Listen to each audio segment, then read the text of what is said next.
High, আজ আমি ভেন্ডি রোস্ট বানিয়েছিলাম। একটা নতুনত্ব আমার কাছে লেগেছিল।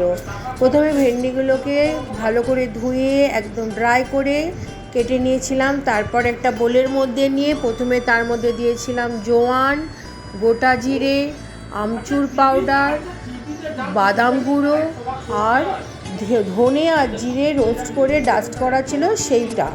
সব কিছু মশলা একসঙ্গে দিয়ে এর মধ্যে দিয়ে দিয়েছিলাম স্বাদ মতো লবণ। এছাড়া অন্য কোনো মশলা আমি এর মধ্যে ইউজ করিনি।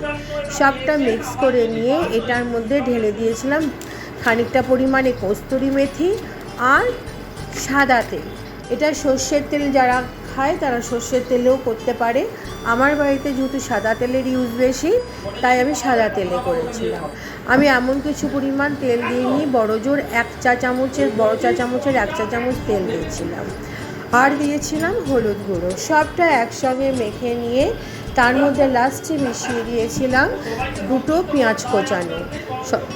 সমস্ত কিছু একসঙ্গে মিনিট 10 রেস্টে রেখে একটা ফ্রাইং প্যান গরম করে নিয়েছিলাম।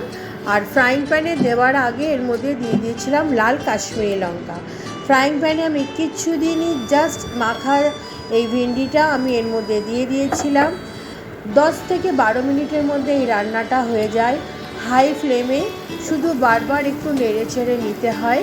চাপা দিয়ে দিয়ে মিনিট 10 মধ্যে আমার এই রান্নাটা হয়ে গেছিলো।